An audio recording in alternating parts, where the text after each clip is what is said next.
Winter में तुलसी जी के पत्ते थोड़ा झड़ने लगते हैं और प्लांट की ऐसी ग्रोथ नहीं होती है जैसे कि हम समर में देख रहे होते हैं। तो वो किन कारणों से होता है और इसका क्या उपाय करना है, उसके लिए आज मैं ये वीडियो लेके आई हूँ।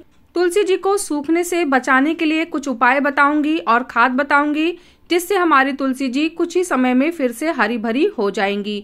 तो वो कौन सी चीज है, कैसे यूज करनी है, तो चलिए फिर वीडियो में बात कर लेते हैं। हेलो एवरीवन, कैसे हैं आप सब लोग। लव फॉर गार्डनिंग में आप लोगों का बहुत बहुत स्वागत है। तो जैसे ही सर्दियां आने लगती हैं, हमारी तुलसी जी के पत्ते झड़ने लगते हैं और प्लांट की ग्रोथ भी रुक जाती है। लेकिन मैंने इससे पहले भी एक वीडियो बनाई थी कि अगर आपकी तुलसी जी में ग्रोथ रुक गई है या फिर उसकी खराब हो रही हैं पत्तियां, तो आपको क्या करना है। फिर उसके बाद अब आज मैंने फिर से एक वीडियो तैयार की है। जैसे इस समय जिनके तुलसी जी के पत्ते झड़ने लग गए होंगे, प्लांट्स एकदम सूखने की कगार पे आ गया होगा, तो उसमें हमें कौन से उपाय करने हैं, क्या खाद देनी है। तो सबसे पहले तो तुलसी जी के जितने भी पत्ते झड़ गए हैं उन्हें हमें हटा लेना है। मिट्टी में इस तरीके से पड़े नहीं रहने देना है। साफ सफाई अगर आप नहीं करेंगे तो फिर मिट्टी में फंगस लग सकते हैं और उससे भी हमारी तुलसी जी खराब हो सकती हैं, सूख सकती हैं। तो ये काम आप जरूर करिएगा। आसपास कोई पत्ता ना पड़ा हो, मिट्टी एकदम साफ सुथरी होनी चाहिए, इससे फंगस के चांसेस नहीं होंगे और हमारी तुलसी जी भी साफ सुथरी बनी रहेंगी। तो इस तरीके से मिट्टी को हमेशा ऊपर से आपको साफ सुथरा रखना है। दूसरी बात, हमें ओवर वाटर बिल्कुल भी नहीं करना है। जब तक आपको लगे ना कि ऊपर की मिट्टी एकदम ड्राई हो गई है, कम से कम आधे से 1 इंच तक, तब तक आप तुलसी जी में पानी ना दें तो ज़्यादा अच्छा होगा। 1 दिन 2 दिन छोड़ के ही आप तुलसी जी को पानी दें, तो इससे प्लांट में ओवर वाटर नहीं होगा। तीसरी बात हमें क्या करनी है, समय समय पे लगभग 12 से 15 दिन पे एक बार मिट्टी की गुड़ाई ज़रूर कर लेनी है। तुलसी जी की जो मिट्टी होती है वो ऊपर से अगर ज़्यादा आपको सौगी लग रही है तो भी आप गुड़ाई कर सकते हैं, और नहीं तो 12 से 15 दिन में एक बार मिट्टी की गुड़ाई इसी तरीके से हल्की हल्की सी कर दीजिए। आधे इंच तक की सॉइल की आप गुड़ाई कर सकते हैं, बहुत ज़्यादा डीप में मत जाइएगा, क्योंकि जो भी फंगस होता है या फिर सॉगीनेस होता है वो ऊपर की सॉइल में ज़्यादा रहता है। तो जब आप सॉइल को गुड़ाई कर देंगे तो ऐसे में एयर अच्छे से अंदर तक जा पाएगी। और उसके बाद जो मिट्टी है उसको हल्का सा भुरभुरा कर लीजिए। सर्दियों में तुलसी जी को हमेशा ऐसी जगह पे रखिए जहां उन्हें सनलाइट तो मिले, लेकिन जो ऊपर से ओस गिरती है उसका असर तुलसी जी पे ना पड़े, क्योंकि जो ओस गिरती है उससे ही पत्ते ज्यादा मात्रा में झड़ने लगते हैं। तो अगर आपके पास ऐसा कोई स्पेस है तो आप वहीं पे रखिए जहां उसे दिन भर की सनलाइट तो मिले, लेकिन जो ओस होती है वो उसके ऊपर ना गिरे। तुलसी जी के ऊपर गुड़ाई करते समय अगर थोड़ी बहुत रूट्स डिस्टर्ब हो जाती हैं तो कोई बात नहीं, ये नेचुरल चीज़ है। हम गुड़ाई करेंगे तो हल्की फुल्की सी जो रूट होती हैं वो तो आ ही जाएंगी गुड़ाई में, लेकिन बहुत ज़्यादा नहीं। इसीलिए मैंने बोला है कि आधे इंच तक की सॉइल की ही गुड़ाई करनी है, बहुत डीप में आपको नहीं करनी है। दरअसल हमारे यहाँ बहुत दिनों से धूप नहीं निकल रही थी और आज अचानक सूर्य देवता प्रकट हो गए, तो मैंने सोचा अपनी तुलसी जी की थोड़ी सी केयर कर लूँ। अब इसके लिए हमें खाद क्या देनी है, तो मैंने लगभग 1 दिन पहले अपने एक कंटेनर में 3 चम्मच वर्मी कंपोस्ट लिया था। आप 2 चम्मच भी ले सकते हैं। तो मैंने यहाँ पे 3 चम्मच वर्मी कंपोस्ट लिया था, और अगर आप चाहें तो यहाँ पे गोबर की खाद भी ले सकते हैं। दोनों में से कोई भी एक अगर आपके पास है तो हमारा काम हो जाएगा। फिर इसके बाद मैंने यहाँ पे थोड़ी सी नीम की खली भी ले ली है, क्योंकि नीम की खली जो होती है वो हमारे प्लांट को प्रोटेक्ट करती है, सॉइल को भी प्रोटेक्ट करती है कीड़ों मकोड़ों से। तो मैंने 3 चम्मच वर्मी कंपोस्ट में 1 चम्मच नीम की खली डाल दी है। इसके बाद अब हम इसमें कुछ पानी ऐड कर देंगे और रात भर के लिए इसे भीगने को छोड़ देंगे। ऐसे हम क्यों करेंगे इसके बारे में भी मैं अभी आगे आपको बताती हूँ।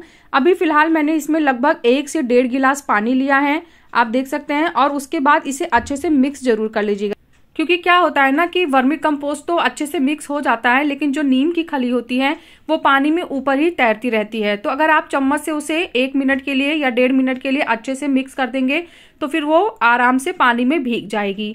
अब हमें इसे क्या करना है, अब हम इसे 24 घंटे के लिए किसी कंटेनर से ढक देंगे। ढकना इसको जरूर है, पर बहुत एयर टाइट मत कर दीजिएगा। हल्का सा जैसे ढक्कन को आप रख देते हैं किसी भी डब्बे के ऊपर, बस उसी तरीके से रख देना है, आपको टाइटली बंद नहीं करना है। और अब हम इसे 24 घंटे के लिए ऐसे ही छोड़ देंगे।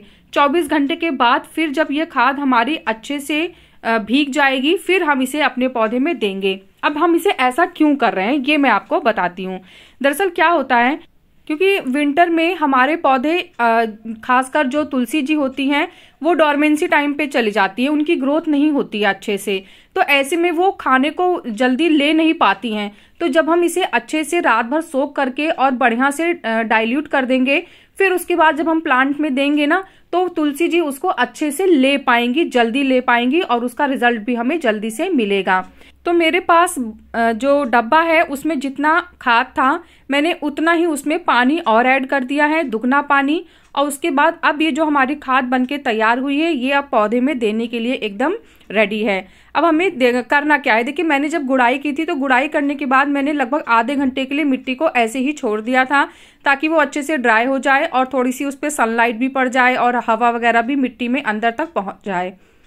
अब हमें देना कितना है, तो देखिए ये कोई नाप नहीं है, जितना भी आपकी मिट्टी अच्छे से पानी को एब्जॉर्ब कर ले और ड्रेनेज होल से बाहर ना निकाले, आपको उतना पानी अपनी तुलसी जी में डाल देना है। तो ये खाद है, ऑर्गेनिक खाद है, तो आपको टेंशन लेने की जरूरत नहीं है कि कहीं ज्यादा ना हो जाए तो नुकसान पहुंचेगा। जितनी भी तुलसी जी की मिट्टी अच्छे से पानी को सोख लेती है उतना आपको पानी दे देना है। तो मैंने 1 गिलास डाला था पर मुझे लगा कि ये कम है और पानी डालना चाहिए, तो मैंने लगभग यहाँ पे आधी बोतल अपनी पानी की डाल दी है। अब इस खाद को मैं किसी और प्लांट में भी दे सकती हूँ क्योंकि ये एक ऑर्गेनिक खाद है, तो आप हर किसी के प्लांट में इसे दे सकते हैं। अब हमें तो वैसे तो आप ये वाली खाद महीने में 1 बार रेगुलर दे सकते हैं तुलसी जी को, लेकिन अभी फिलहाल तुलसी जी का ग्रोथ का टाइम नहीं है, तो आप इसे बार बार ना दें। 2 महीने में 3 महीने में आप 1 बार दे सकते हैं। जैसे कि अब मैंने इसे जनवरी में दिया है, तो अब मैं फरवरी में ना दे के मार्च से स्टार्ट करूंगी, क्योंकि मार्च से फिर तुलसी जी की जो ग्रोथ है वो तेजी से स्टार्ट होना शुरू हो जाएगी। तुलसी जी में अगर कोई सीड वगैरह डेवलप हो रही होगी तो आप उसे समय समय पे हटाते रहिएगा, ये भी तुलसी जी की ग्रोथ में प्रॉब्लम क्रिएट करती है। हालांकि इस समय मेरी तुलसी जी में ज्यादा ग्रोथ नहीं है सीड की, लेकिन जो थोड़ी बहुत अगर कहीं है तो मैं उसे रिमूव कर दे रही हूँ। ये काम आपको भी हमेशा करना है। अब जो तुलसी जी में फंगस लग जाता है उसके बारे में मैं आपको उपचार बता रही हूँ। तो तुलसी जी के पौधे में तो फंगस नहीं लगता है, लेकिन मिट्टी में कभी कभी फंगस लग जाते हैं। तो उसके लिए आपको क्या करना है, काली मिर्च और दालचीनी आपको ले लेना है। उसके बाद उसको पीस के और जो मिट्टी होती है उस मिट्टी की ऊपरी लेयर पे आपको डाल देना है। लेकिन इसको डालने के बाद आप अपनी तुलसी जी में पानी नहीं डालें, आपको सिर्फ गुड़ाई करके ऊपर से काली मिर्च और दालचीनी का पाउडर छिड़क देना है। 1 से 1.5 चम्मच, छोटा चम्मच, अगर बड़ा है तो फिर आधा चम्मच, और उसके बाद सॉइल में मिक्स करके ऐसे ही छोड़ देना है।